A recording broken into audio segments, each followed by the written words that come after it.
Welcome to the LSU Sports Insider, brought to you by the journalists at The Advocate, NOLA.com, and the Times-Picayune. Perryn Keys here to discuss all things LSU football, LSU spring football, with the OGs, with Wilson Alexander and with Scott Rabalais, who yet again has busted out a sweater vest, ready to go golfing. Hey, I'm right there with him, man. This golf weather, this is the perfect weather for it. We'll turn you guys loose in an hour, and you can go cut loose on Webble Beach here before long. But before that, we will get into obviously a huge piece of news, a little bit of surprising piece of news, which is the LSU men's basketball team fired a cannon shot on Wednesday night. They take care of Kentucky. They upset Kentucky on a buzzer beater by Tyrell Ward. Right there at the end in the PMAC. And so we will discuss all that, all those things. We are here to discuss it all. Gentlemen, how are you guys doing? Doing well. Like we said, this is great golf weather. I think Rab and I would probably rather be out there at the moment, actually. It's a beautiful afternoon. No offense to you, Perryn. We enjoy your company, taken. but this week has been great for that. So doing well. Looking forward to spring football gearing up in just a couple weeks, too. If we were all in college, no matter what campus you went to college, this would be one of those things where you prayed that the professor said, "Hey, let's go have class outside tonight," and do something where probably the professor, him or herself, probably wasn't even that much invested in whatever course they were invested in whatever curriculum they were trying to put class outside forward. Never went well. No, well, it went well as far as I was concerned as a student, because then you could just sort of kick back and enjoy the day and enjoy being a young person, but. Anyhow, we are here to discuss LSU sports first and foremost, but a bit of business as always. We are here every Monday and Thursday here with the LSU Sports Insider on all our social channels, specifically the YouTube channel, LSU Tigers on NOLA.com. Please subscribe there. You can catch us live there. If you don't catch us live, you can catch us there after the fact. You know where to find all our writers' great work. That's at theadvocate.com. Please subscribe if you haven't already. Go to theadvocate.com/subscribe. And please get a hold of our LSU newsletter. Here we're about to start talking spring football practice, because that's about to get underway here in a little more than 2 weeks. And so with that, every single sport under the sun will be going on at the LSU campus: men's basketball, women's basketball, softball, baseball, gymnastics, all of it going on all at the same time. So stay up to date with all of it with our LSU newsletter. That's a daily newsletter. Rab handles that 3 times a week personally, though. So sign up. Please go to theadvocate.com/LSU newsletter. As I said, we are here every Monday and Thursday on Apple Podcasts, Spotify, wherever the finer podcasts are found. And we are brought to you every Monday and Thursday by Champion Wealth Strategies. Champion Wealth Strategies is a national financial services firm specializing in the capital markets, securities, insurance, 401ks, and college and retirement planning. Our broker-dealer is LPL, financial member FINRA, SIPC. As you know, investments are not FDIC insured, may lose value, and have no bank guarantee.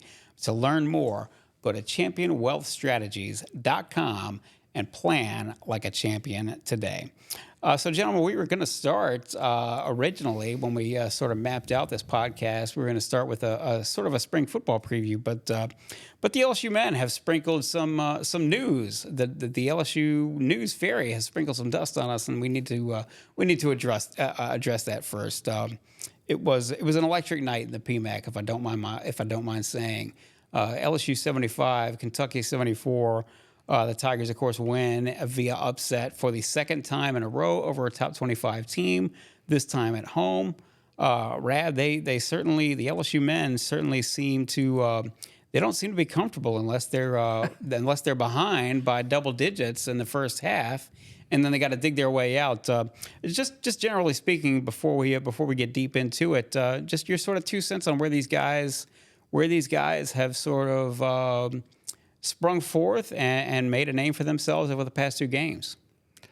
Yeah, they had a lot of close losses.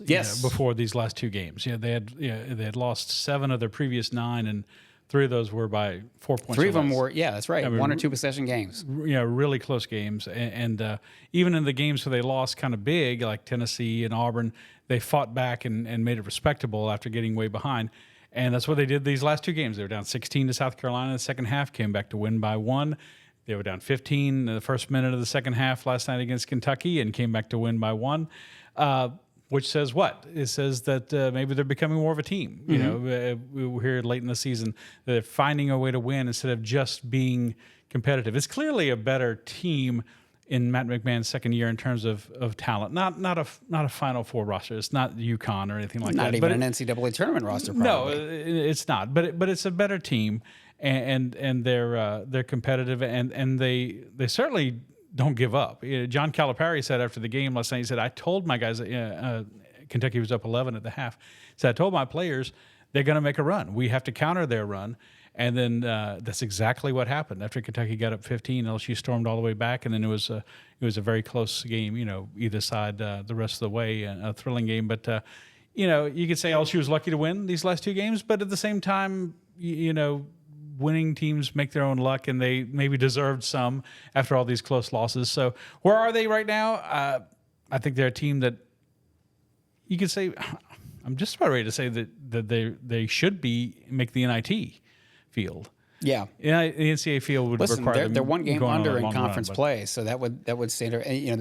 They were NET 88 net ranking. Yeah, 85. going at that right, and then they're 85. So they didn't get much of a bump, but the thing to remember is the top two teams this year. New rules for the NIT. Top two teams not in the NCAA tournament from a conference in terms of the net will get in the NIT field automatically. Right. And right now LSU would be one of those teams. And whereas it used to be I'm just going to pick a conference. Let's just say the Southland Conference.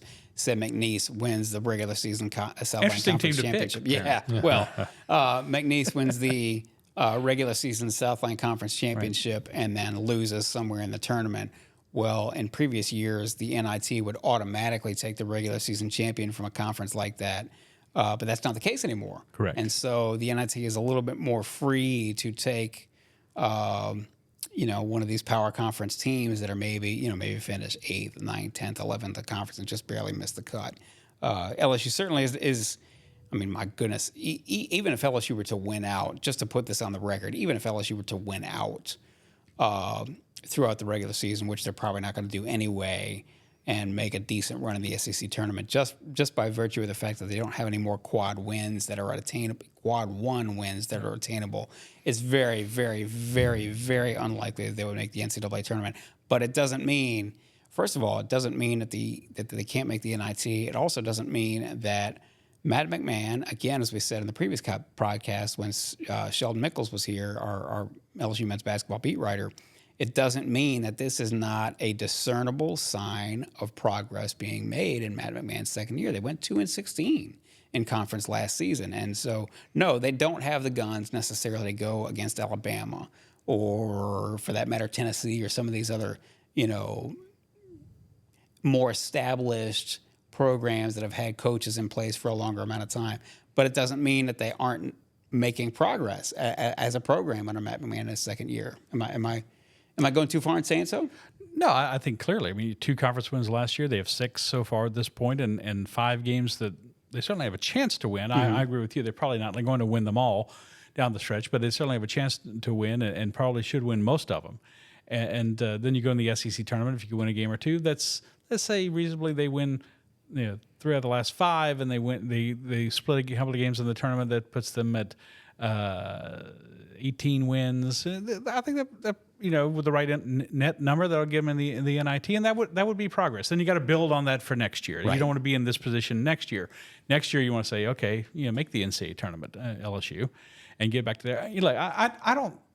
I've always had this opinion about LSU basketball forever, and usually LSU basketball, it's been the highs or the lows. It's either they're in the Final Four with the greatest players of all time, or they're last in the SEC. And just to put a finer point on, particularly in the last 25 years, they go in 2000, they go to the Sweet 16, and then after that, the weight of the NCAA sanctions, all of a sudden they've got a roster that's got nothing left. 2006, they go to the Final Four, then they've got nothing left. It was like that, and it's been like that over the past 25 years, where there's no continuity. A lot of feast or famine. While you have to say under Dale Brown, and Dale has his supporters and his detractors, they went to the postseason 15 straight years. Right. And when there were smaller fields with the NCAA and the NIT a lot of those years. So you have to say all those years really. So you have to say LSU can do that. LSU can be LSU's goal should be in the postseason every year. Yes, and should. The NCAA or NIT. I think that's reasonable. And once in a while, you can make a run. I think those are reasonable goals for LSU to have in basketball. You know, LSU's got the second most SEC championships of any school to Kentucky. Regular season Kentucky. Titles. I mean, it's hard to tell young people that. But, there's the tradition is not bare. Right. There's a certain segment of our readership and our viewership that would absolutely remember LSU as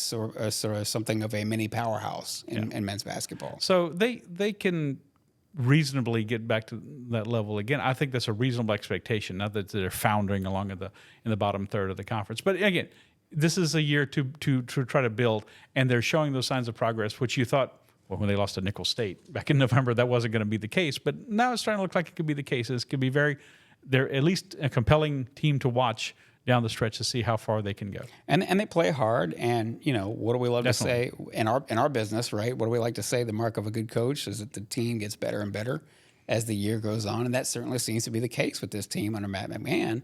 Both these wins without Jalen Cook, by the way. He's missed both these That's games correct. with an Yes. injury. So. And that's we thought they were, well, I don't want to speak for you, Rab, but I certainly I don't mind telling you that I sort of thought that they were really kind of dead in the water if Jalen Cook had not been ruled to be able to be eligible earlier this season, and if he had not been available to play on this team. I thought he was going to be automatically the best player. And he probably, he might still be the best player, but the fact of the matter is I did not think that there was any circumstance in which they would win against South Carolina on the road, certainly, and then go on ahead and defeat Kentucky straight up at home in the PMAC. So good for them. Tyrell Ward, 17 points. Jordan Wright and Jalen Reed, 13 points apiece.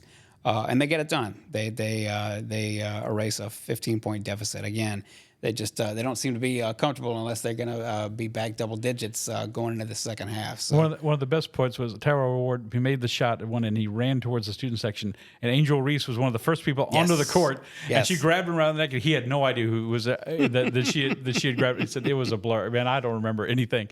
And then she said, "I got knocked down, but it was great." I'm thinking Kim Mulkey probably didn't think that was so great that you got knocked down in the but I mean, court storming. Isn't that what's great about a college campus though, and about being that age and all that kind of stuff?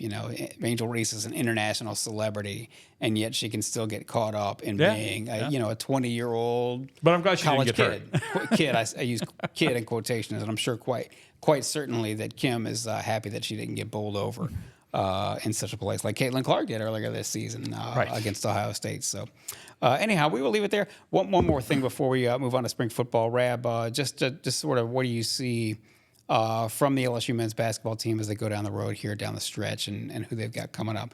Frankly, they're through the most difficult part of their schedule. It's not to say that any of these games coming up are easy, but they'll finish up with, they're going to go to Vanderbilt on the road and Arkansas on the road, and those places are never easy. But you've Home got games against Georgia and Missouri, Miss State this Saturday. It was a good team, right? That's right. It was a good team. They beat Ole Miss last night. But yeah, this last 5 games was a meat grinder. Tennessee, Auburn, Florida away from home, at South Carolina, who obviously is a surprise this year, and then Kentucky. So this next 5 is not that, but there's still a couple of tough games. Yeah, like I said, if you can split those 2 games on the road, and if you could take care of business at home, go 4-1, that would really be something. But that maybe, like I said, still tap the brakes a little bit. But they have the chance to do that. But NIT, one way or the other. You're talking about going from 2 conference wins last year to however many conference wins they find themselves finishing with this year. That's a sign of progress. And I'll be real frank with you, Rab. I don't mind telling you that I wasn't so sure that we were seeing that kind of progress from Matt McMahon's program up until the last couple of weeks. God bless him for playing hard, but playing hard doesn't really feed the Bulldogs, so to speak. And so they are. This is a sign of real progress, in my opinion. It is, and now you have to do something with it because there's still 2 1-point wins. That could have gone the other way. That's right. We're not and having that this sequence conversation. was not a thing of beauty, incidentally. That final sequence that LSU had, that final possession. Matt McMahon made a joke afterwards. He said they're not sending this tape of the end of the game to the coach's clinic because he didn't call timeout. He said, "I wanted the chaos. I wanted Kentucky's defense to be that's scrambling." That's an old Bobby Knight thing, where they say don't take a timeout because then you're allowing the other team to be able to set their defense as well. So No, I thought that was the right call, but certainly was not. I'm quite certain that last sequence was not how Matt McMahon drew it up. No. The block shot for Jordan Wright, and then he just shot puts it over towards Terrell Ward, who just makes this incredible athletic, instinctive play just to grab the ball and put it up and put it in for the win. And tip of the cap to Jordan Wright too for being able to sort of keep that ball in play as well. Oh, to be able to definitely. Yeah. So, it came right back in his face. Well, so some things do work out, and maybe LSU is due for one. But as we move forward, we will turn our attention to practice. We're talking about practice. We're talking about LSU spring practice. We would have done this for the entire podcast if it weren't for the team winning last night. The men's basketball team winning last night. So high marks for Matt McMahon. Spring football practice begins on March 5th, which sounds like a good ways off, but gentlemen, I'm here to tell you, as you know, less than 2 weeks. That's right. It's less than 2 weeks away. It's almost upon us, and the spring game will be April 13th. So it's about a month plus for the full spring program that Brian Kelly's got going on. We will start here and just say, look, okay, after the signing period, we know that the LSU football team is going to have to do a little bit of roster management, so to speak. But where does the roster stand now in terms of number of scholarships over and maybe some holes they're going to have to fill as they go down the road? Oh, well, in terms of the exact number of scholarships, I think we don't know for sure, but yes. Yeah, I think it's like 88 or 89. There's some obviously now a question mark with like Trey Holly. Is he going to be on the team going into next season? And so the exact number is somewhere in that range. So they're a few over. And as we've discussed before, they're going to be looking to add defensive tackle depth after we get out of spring practice. That portal opens up on April 15th, 2 days after LSU spring game. It's open through the end of the month.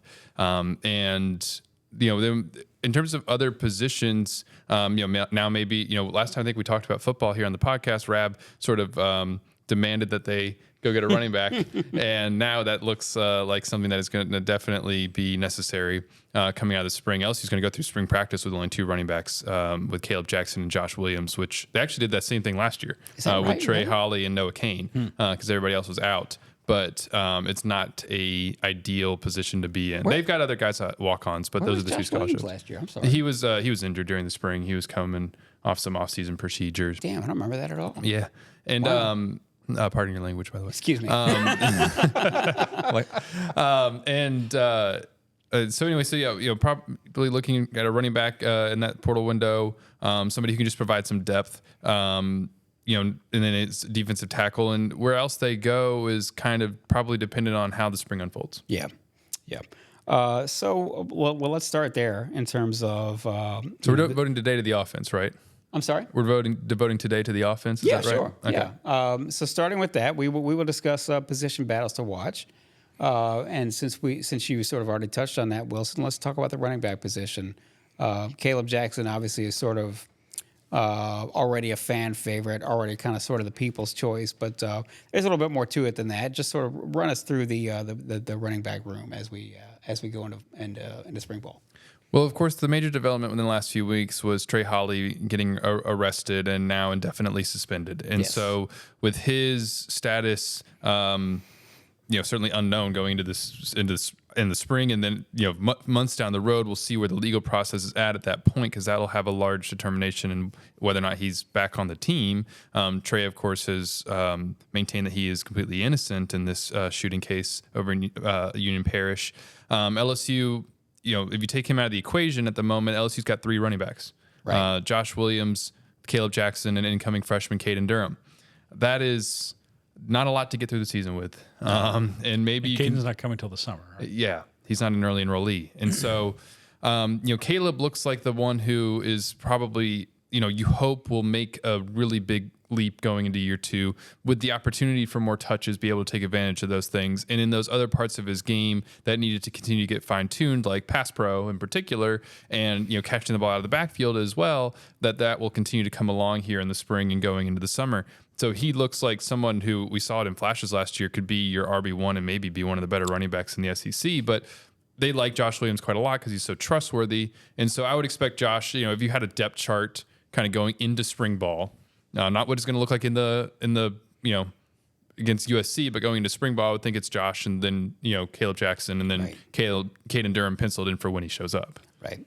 a little bit of certainly a different situation that LSU finds itself, at least at the moment that LSU finds itself in. Whereas last year, going into preseason camp, they had 8 scholarship running backs, and now you're talking about 3. Yeah. So you need to, again, Rab, you were clairvoyant, whether you realized it or not. They're probably going to have to figure out a way to get at least one more body in there. Well, this position illustrates the continuing fragility of LSU's team makeup. Well, of any college football, given any college football team's makeup in this day and age, sure, at any position. But this right? is unusually bad. Yes. I mean, it's like at a defensive tackle. This is unusually bad. A situation to be in where they're fortunate. Josh Williams decided to come back. Mm-hmm. Can you imagine if he said, "No, I'm going to the NFL," or "I've had enough."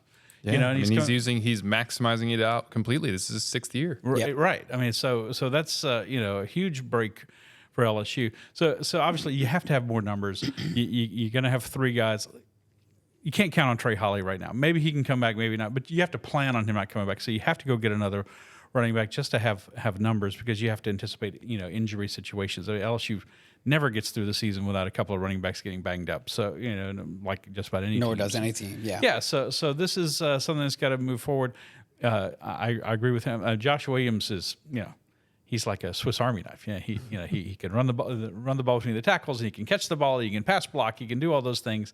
But of course, I just love seeing Kaleb Jackson every time he touches the ball, and part of me is kind of, if I may say so, use the word, rooting for him to be the running back, because he's kind of got that. He's like a Leonard Fournette light a little bit. Like, I'd rather run you over than just run around you.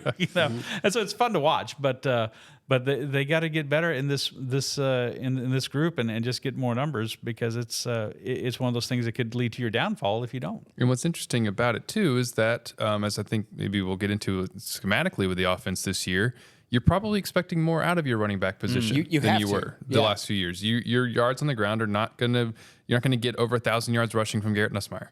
So all due respect to Garrett, that's just not his style of game. Right. Like, I think Garrett can give you maybe, I'm trying to set a reasonable number for it, 150 yards on the ground, something like this that. year. Sure. You see him maybe going, like, intentionally go on a keeper around the end or something like that. Yeah, exactly. Running his own read, and maybe you haven't been he hasn't been handing it off all game. He gets the right kind of look. He can pick up probably 20 yards. He's got a little bit of speed to him. Josh Williams told us back at the bowl game that Garrett's been clocked over 20 miles an hour on their GPS system. But he's never before. gonna. You can't ever depend on him. No offense, but you can't ever depend on him. Okay, the pocket's crashing, everything's falling apart. Now he busts loose for 45 yards. I mean, it's just not. Jaden Daniels was just so exceptional. His preference is going to be to check down and find somebody. Correct. Josh Williams coming out of the backfield. We saw it in the bowl game. Exactly right. We saw it in the bowl game. I mean, Jaden, Mina Kimes of ESPN, I guess, was watching some of Jaden's film recently and said that instantly he enters the NFL as a top 5 dual threat quarterback. Mm-hmm. So when you have that off of your team, you're going to have to get a lot more from these running backs, next year. And so, we're talking about, it might not even be that relevant who's technically RB1 at the start, especially at the start of the season, who takes the first snap. I mean, gosh, this last year, Trey Bradford took the first snap at running back. Right. Who would have had that on their bingo card last year? And the because there's going to be a lot of touches for these guys to go around and split them up, but because there are more touches that you're probably expecting to get out of your running backs, and that you're going to need from them to produce more than they did last year, then you definitely need the bodies to get through this season, because you're going to be putting a little bit more wear and tear on them potentially. This is where it's going to be interesting to see with Mike Denbrock also gone as offensive coordinator, and now Joe Sloan and Cortez Hankton share the duties, but Joe Sloan in the press box calling the plays. How much more will they rely on the short passing game as running game? What will their style be? I saw a lot of that. It was small sample size, but I saw a lot of that in the ReliaQuest Bowl. A lot of short passes, and it's like, when is he going to throw long? And finally, they did late, more late in the game. But I saw a lot of that, and I could see that being, because they got a lot of receivers and they've got a lot of tight ends. So you could have a lot of targets there for Nussmeier if he can be accurate enough to supplement the running game in that way. They're not going to have 1,000. Jaden was a 1,000-yard rusher. They're not going to have a 1,000-yard rusher on this team. In all likelihood. If they do, I would probably guess Kaleb Jackson would be it. Correct. You would. Correct. That's a bold statement. I like that. I would pick, I would say, I'm going to put it to you like this. It wouldn't surprise me if Josh Williams were the starter on opening night. And really, even for that matter, in many games, but it also wouldn't surprise me if it would surprise me actually if Kaleb Jackson weren't the leading rusher one way or the other. Well, I bet they wish they had Durham coming in the spring, obviously, for a lot of reasons. Fortunately, of course, it's traditionally been the one program, the position, not the one position, but one of the positions where you can have a crash course and get somebody. That's correct. A freshman can play early at running back. Right. Right. So That helps. once you getting him in, it would be the reason you would want to get him in the spring is just because you have 2 scholarship running backs and you would like to be able to spread the touches around. I remember talking to Noah Kane last year in the spring, and he was kind of exhausted because of how much they were getting. He was like, "This is great because I need the touches to show what I can do," but man, they were getting beat up a little bit. Yeah, they were getting worn out. We will before we get to tight ends, because that is going to be sort of an interesting spot. Well, 2 things before we get into the into the tight end position.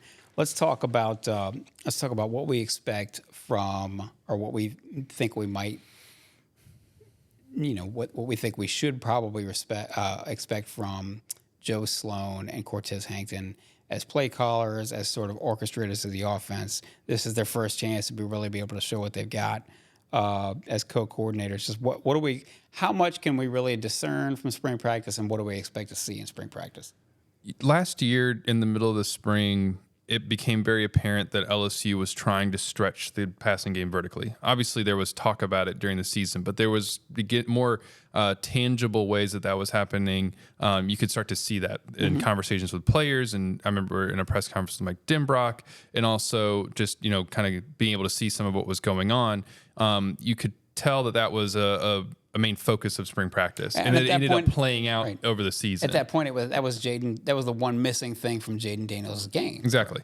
And so, you can begin to see maybe what this offense will look like to some degree. It's still going to be, vanilla in the spring. But I think we can start to get some indication of how are they using the running backs. Is the running game going to have any more variety to it? It was so much inside zone and zone read last year. Are they going to start to try to, stretch some runs outside the tackle box a little bit more often? I think those sorts of things will start to come through.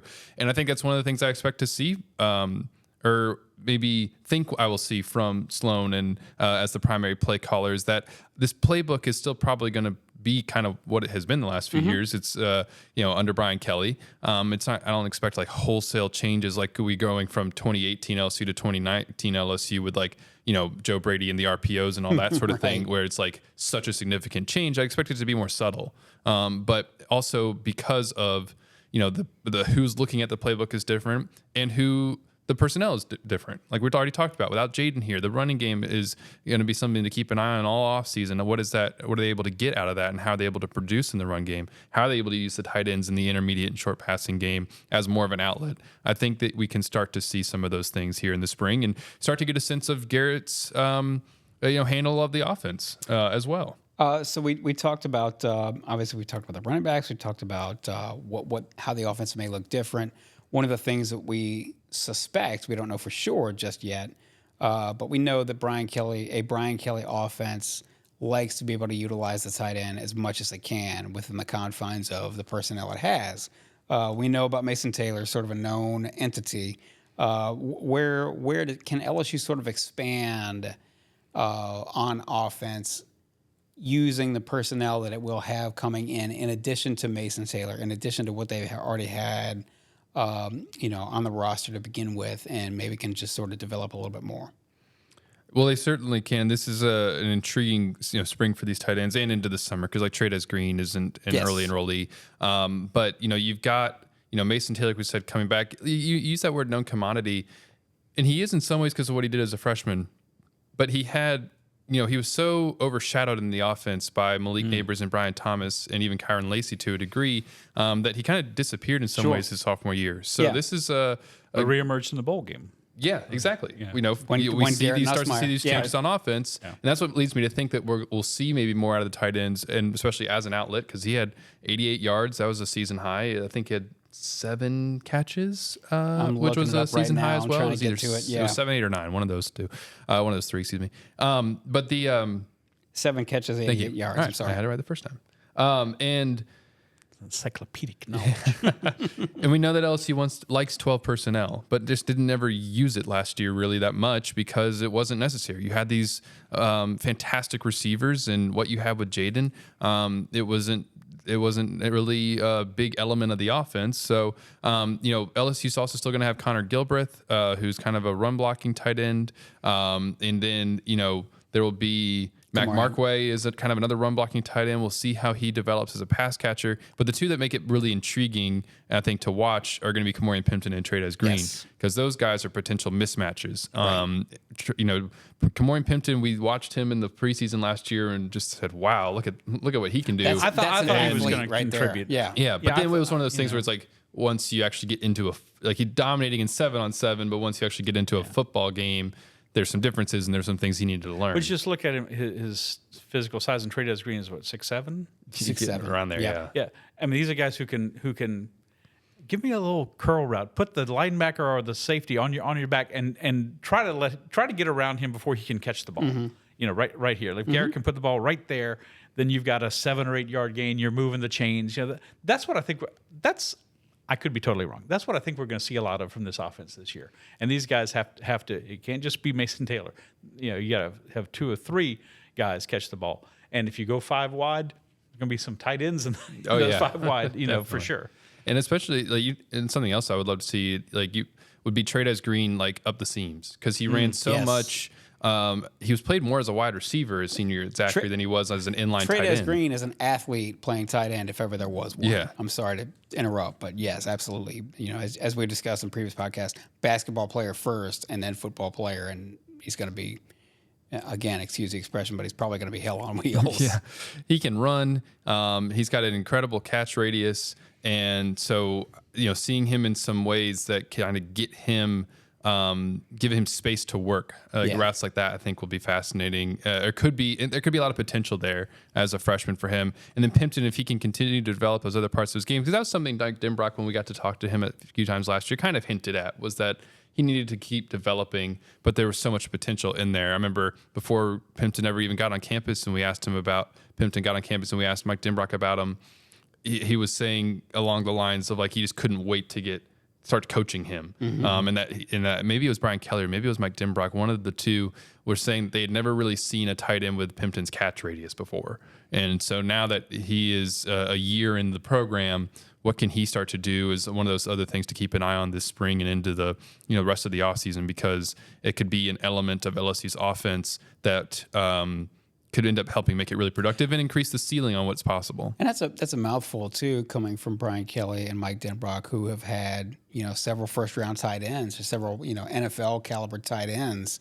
When they were at Notre Dame or wherever else they were, at Cincinnati, obviously Travis Kelce and places like that. So it's something to continue to watch if you're an LSU fan.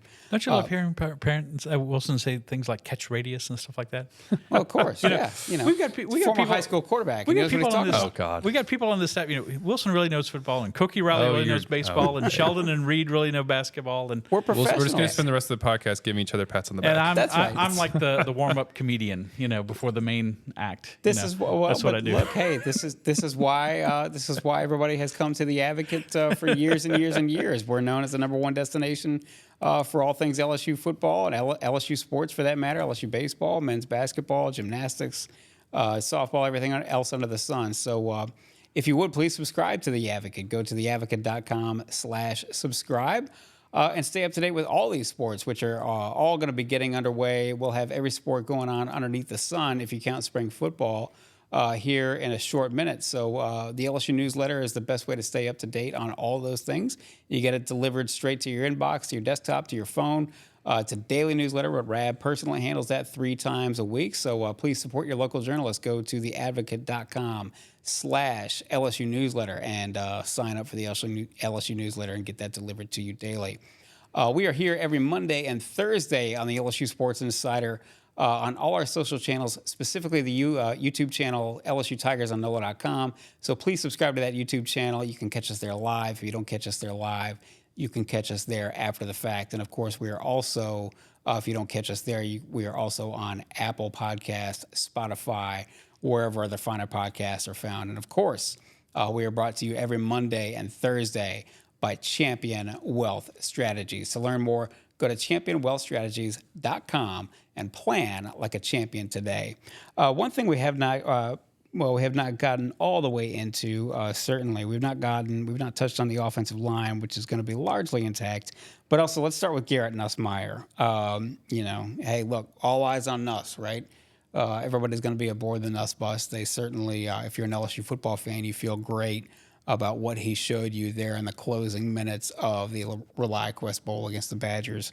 58.9% career passing, 1,720 yards, 11 touchdowns, 7 interceptions. And this is the moment he's been waiting for, and this is the moment that LSU has sort of groomed him for. He is QB1 and expected to be QB number 1, and no doubt about that. So what are we looking for from him in the spring? What do you hope to see from him? It's interesting because we're talking about this is a moment that kind of started in December. It did, with Jaden Daniels opting out of the bowl game. At that point it was Garrett's time, and so we've already seen a glimpse of him in the bowl game, and we saw there was a lot of good things that came out of that. And obviously everyone's going to remember the 98-yard drive to win it more than anything else, and rightfully so. But there was also moments in that game where you could see that he was starting for the first time. And so in the spring, what you want to think to get out of Garrett is continued development in the areas in which he needs to improve. And those are a little bit more subtle. Some of it is that and I say that for a couple of reasons. One, his game is at a pretty good point, I think, from what we saw in the ReliaQuest Bowl. But it also, we haven't seen a ton of him play. Whereas, with Jaden coming out of last year, you'd had a whole season where you could tell, there were some very clearly identifiable things that the public could see, like the downfield passing game. Right. So, it'll be interesting to hear from LSU's coaches as we get into spring ball, and from probably Garrett himself as well, what he thinks he needs to continue to get better at. From what we saw in the bowl game, I would think that it is probably continue to sharpen his decision making. Yep. That's something that during his career early on was kind of a potential weakness. I think it got a lot better during the bowl game, but continue to get better there so that you cut down on potential turnovers. Overall management of the offense, and also building chemistry with these receivers. I mean, LSU, he's not going to just have Malik Neighbors and Brian Thomas to be throwing to. Kyron Lacey is back, but there's some new transfers in there who are probably going to be in line for quite a bit of playing time. And so the thing is, I kind of want to, that you won't necessarily see on the field from Garrett, but that we need to kind of hear about happening maybe in the locker room and behind the scenes, is really asserting himself as the leader that is QB1. Garrett is already one of LSU's SWAT team leaders. He has been for a while. He carries that kind of persona anyway. But that's something that needs to go on throughout the offseason, is asserting himself in that leadership role to be able to control this offense, because everybody needs to needs to be able to and want to rally behind him. Reset for everybody what the SWAT team leader means, for those who either don't know or have since forgotten what the SWAT team is. It's LSU's sort of off-season program, spring, summer workout accountability teams. Yep. And they are there's 10 leaders of them. LSU this year actually has every team has a co-leaders. And so I guess there's maybe 20 SWAT team leaders, and they get to draft everyone who's on the team. And it's their responsibility to kind of keep everybody in line. And the whole idea is to foster accountability within the program. Mm-hmm. So we believe that we certainly believe that obviously Garrett Nussmeier is going to be, he's going to, just as you say, he's going to have to build a rapport though with some of these receivers. It goes without saying, obviously, that Brian Thomas and Malik Neighbors are not going to be back. But in addition to that, it's not just a matter of those two primetime players leaving, but the at least two players who you assume are going to be main players, key players as wide receivers who have not been in this program before, and Xavier Thomas and C.J. Daniels as well. Yeah, absolutely. Those are two of the biggest additions that LSU made this offseason. These are guys who have a lot of experience, and a lot more than LSU had on the roster at receiver. CJ Daniels last year, I think, was 55 catches for over 1,000 yards and 10 touchdowns. Yep, at Liberty. At Liberty last year. And then Xavier Thomas had, I think, 40 catches for around 500 yards at Mississippi State. And they're different kinds of receivers. CJ Daniels is more of your deep threat. He's 6'2", a little bit of a bigger body, whereas Xavier Thomas projects as a little bit maybe more of a slot guy. Now, CJ Daniels, from what I understand, and this is modern football, I don't think LSU is just going to leave him out on the outside. Right. He'll probably get moved around the formation if he's capable of handling it and understanding those positions throughout the offense. It would be to his benefit and help LSU if he can, because then matching up against you becomes much more difficult. But those two, when I look at it, I think that they're probably. I'm penciling them in as starters, or at least going into the spring. And that's why LSU brought them in. Yeah, they didn't bring them in to be backups. Yeah, and I mean LSU's got a lot of other receivers. Kyron Lacey's coming back, but if I was to look at the offense on day one, I would expect to probably, of spring ball, I would expect to probably see Kyron Lacey, Xavier Thomas, and CJ Daniels out there with the first team offense. If there's an exception to that, then I think Chris Hilton's in the lineup because he had a pretty strong bowl game. He was finally healthy all year last year, and he's going to have a really good chance. He was this year's Brian Thomas going into it a little bit. Not quite the same, because Brian had played a lot more than Chris had during his career. They're also just different players. Chris isn't as tall as Brian is, but maybe he could be capable. He's one of those potential breakout candidates this year. That's what I mean in terms of this could be his time to really contribute. Yeah, this could be. I mean, he, like we said, was the thing about the start of his career is he was injured for 2 years in a row. He was never really able to get off the ground, in terms of launching his career, and he was sort of stuck on the launch pad for a couple of years, really. And then last year he was finally healthy, but again overshadowed by these two fantastic Biletnikoff semifinalists, and then ended up getting hurt during the season too. A little bit. Chris Hilton. Trying to remember when that was. Sure. He wound up being sort of beat up at the end of the Ole Miss game, and then. Oh, that's right. Yeah, that's right. He kind of hurt his maybe his foot or ankle area. That's right. On that last. On the last play. Thank you for reminding us, Perryn.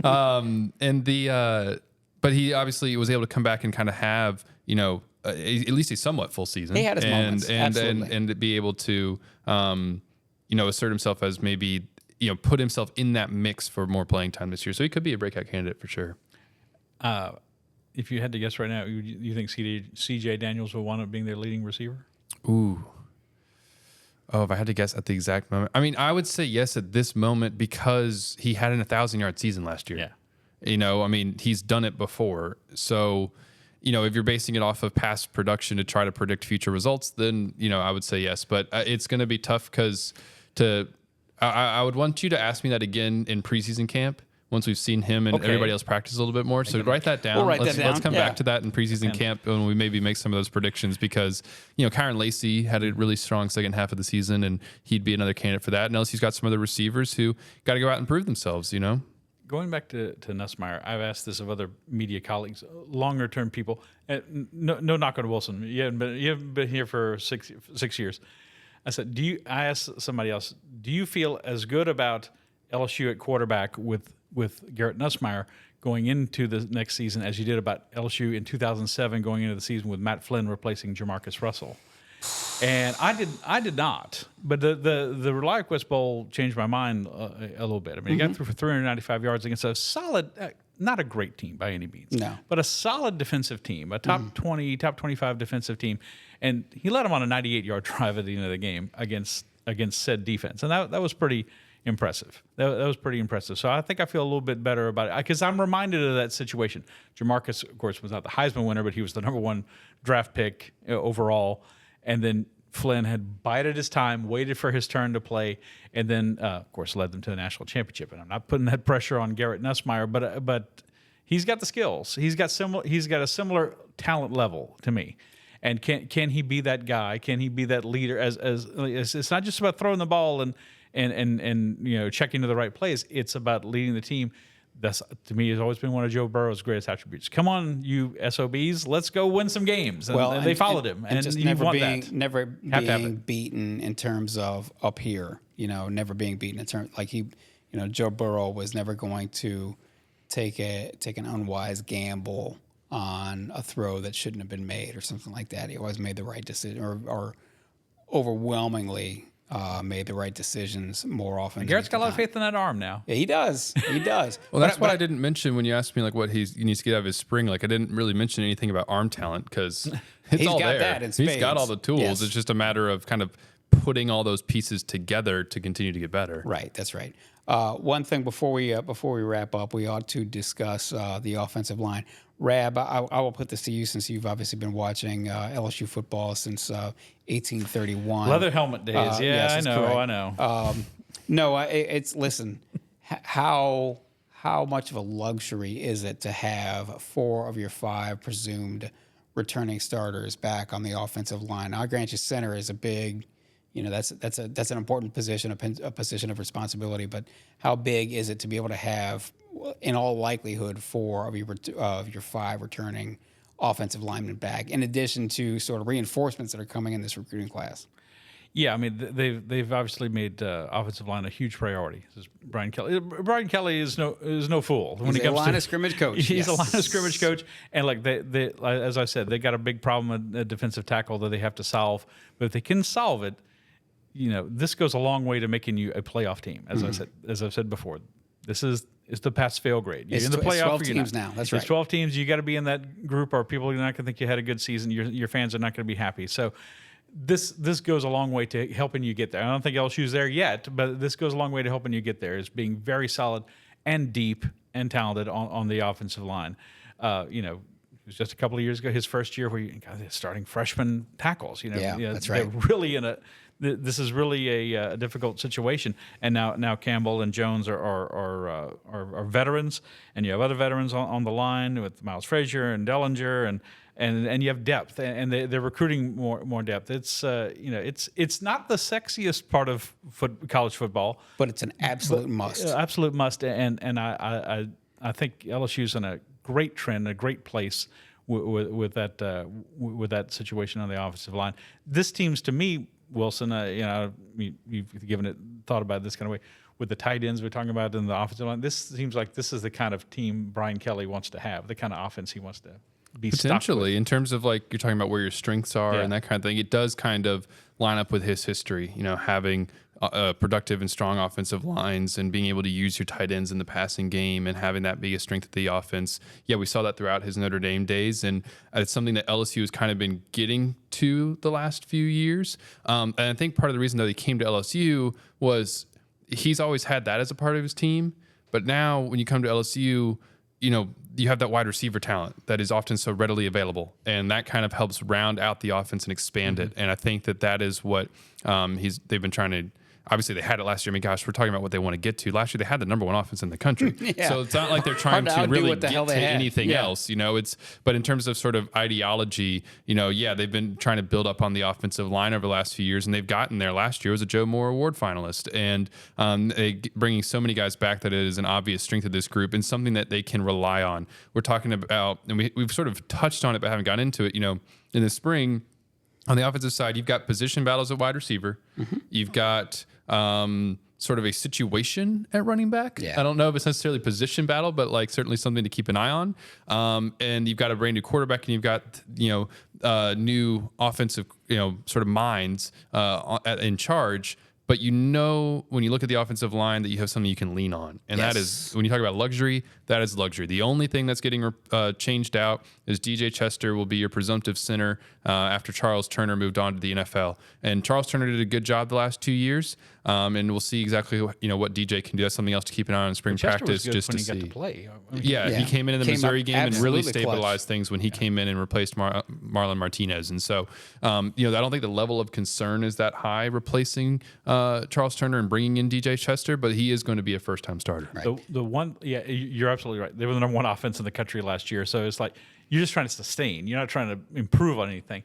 But the one thing they didn't do that was really great was when they had to line up and it was short yardage and power for that 1 yard. They weren't super great at that. Yeah. I think this team probably will be better if, like I said, the running back situation gets figured out. I think this team will probably be better at that. And that's why I think part of why we sort of spend a good bit of time kind of harping on the run game and why they need to be able to get more out of the run game is because, especially when you think back to the Florida State game, and obviously it changed a lot since then, but they had a lot of short yardage situations that they weren't able to pick up. And constantly like on the goal line, they had some ups and downs there on the goal line. And that is something they're going to be able to get more out of on this offensive line. And maybe it is something that comes from, just doing different things offensively anyway. Garrett Nussmeier is more likely to probably go under center than Jaden was. Jaden it wasn't his favorite thing to do. And so, I would think that was conversations they had as an entire offense that they were mostly going to operate out of the shotgun, which they pretty much always did.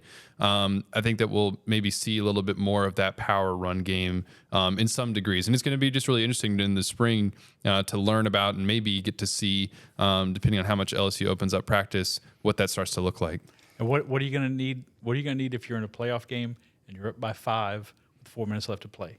That's what you're going to need. Yeah. So. And it will be in a situation like that. It will rest on, in all likelihood, it will rest on the offensive line and whether they can get the job done at the point of attack, at the line of scrimmage. Those are all things. Before we get to the playoff, we are getting way ahead of ourselves. Go ahead. Well, I was going to say before we got out of here, I feel like we've touched on a lot of them, but I'm curious, Rab and Perryn, what your answers would be if you had to go into spring ball. What are the 3 players on the offensive side you were like most intrigued to watch? Is Cortez Green in the spring? No, he gets in summer. All right. Like I said, Kaleb Jackson always for sure. CJ Daniels, if he asserts himself as like, okay, he's you can say, oh, he's likely to be the guy, going into the season. And I would say, gotta say one of the tight ends. I want to say Kamorian Pimpton, because like you said, he was just such a physical specimen. They got to find ways to utilize his talents this year. That's a good list. Pimpton, I would certainly. There's a lot of intrigue as it relates to if he can sort of make good on all the potential, all the skills he's got. That's a really intriguing choice. I would say, Rab. I would say DJ Chester for all the reasons we're talking about.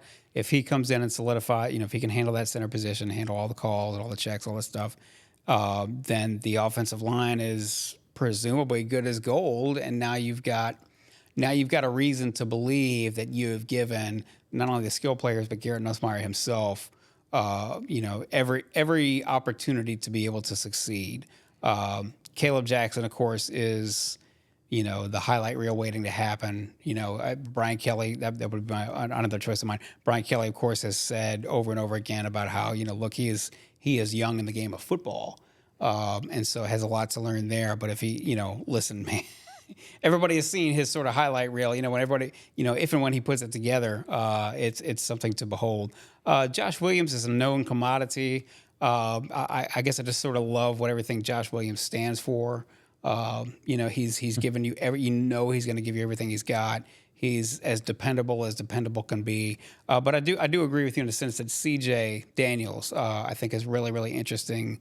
If he winds up being wide receiver number 1, you've got skill. And in addition to Xavier Thomas, you've got young players with almost unlimited potential, unlimited skills behind him. Chris Hilton, Shelton Sampson, all these guys. And so that gives you, now all of a sudden you're talking about strong tight ends, strong running backs. Your offensive line is set. And so now if you've got C.J. Daniels as a number 1 wide receiver, then you ought to feel really, really, really good about your offense. And maybe, it would be foolish to think that any offense is going to be as productive as the offense that we just saw in 2023 at LSU. But all of a sudden you're talking about, man, you lost your Heisman Trophy winner and you've got almost as much skill coming back. Different players, obviously, but almost as much skill coming back and a potential to be pretty doggone explosive. That's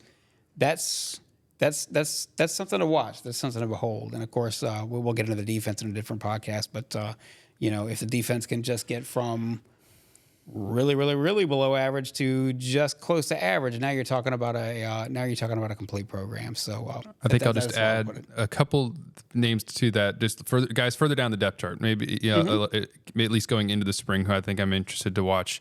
Shelton Sampson, who you mentioned a second ago, just because that's a kind of like a 5-star type receiver. What can he start to do in year 2? Tyree Adams, offensive tackle, who we've heard some good buzz about during winter workouts. He won Freak of the Week once from their offseason training program.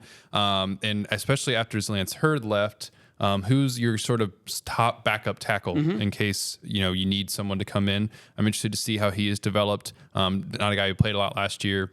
And then AJ Swan, who we have not mentioned, but the transfer quarterback from Vanderbilt. Not to suggest that really at this point that, can he push Garrett is the question. Not to suggest that, he's going to unseat Garrett, but can he make it a competition is going to be something else to keep an eye on this spring. And or do you feel good about him? The sort of the rule of thumb that I was, at least in terms of the NFL, I don't know why. I mean, it could just as easily apply to college football as well, but sort of the rule of thumb that I've always had about backup quarterbacks in the NFL is if you have your number one quarterback who goes down for 4 games, can your backup quarterback get you to 2-2 in those 4 games that he's missing? Now, it's a different deal in college, but maybe it's not now at the 12-team playoff. Maybe you sort of have that, ability to have. I mean, more 3-1, but I understand where you're going with that. Maybe you go 3-1 or something like that, but just so to get you through without crippling. Right, to what you're speaking toward, Wilson, which is to say now, there's a reason you brought on A.J. Swan to begin with, as an experienced quarterback in the SEC, albeit at Vanderbilt. Is he enough to sort of get you by? And can he be that guy? Can he show in spring practice that he can be that guy to sort of hold the fort should something happen to Garrett Nussmeier? So, yes, that's all interesting, all worthwhile topics. They're all worthwhile topics as we go into spring practice, as we follow up with spring ball, as we get into maybe some more women's basketball, men's basketball, and, of course, softball and gymnastics. It's spring. All these sports are going on. They're all here. We're all here for it. That's what we do at The Advocate. You know where to find us at The Advocate. That's theadvocate.com. You can subscribe at theadvocate.com/subscribe. You stay up to date with all of our stuff with the LSU newsletter. Rab handles it. Again, Rab handles that 3 times a week personally, but it's a daily newsletter. You get it delivered straight to your inbox every single day. To sign up for that, if you haven't already, please go to theadvocate.com/LSU newsletter. We are here every Monday and Thursday here with the LSU Sports Insider on Apple Podcast, Spotify, wherever the finer podcasts are found. But probably more importantly, we're here on all our social channels, specifically the YouTube channel, LSU Tigers on NOLA.com. The YouTube channel there. You can find us there live. If you don't find us there live and watch live, you can find us after the fact on that same channel. So please subscribe to that channel. And as always, we are brought to you every Monday and Thursday by Champion Wealth Strategies. Please go to championwealthstrategies.com and plan like a champion today. We're in for a fun spring. Baseball, spring football, men's basketball, women's basketball. Looks like we've got a lot to talk about to begin with. In addition to gymnastics, which is on quite a tear to begin with already. Big meet Friday night at Florida. A big meet Friday night, and they're kind of coming down the stretch here within the next month and a half. Yep. We'll see if they can compete for a national championship. So for Scott Rabalais, for Wilson Alexander, for Robert Young behind the glass, my name is Perryn Keys. This has been the LSU Sports Insider.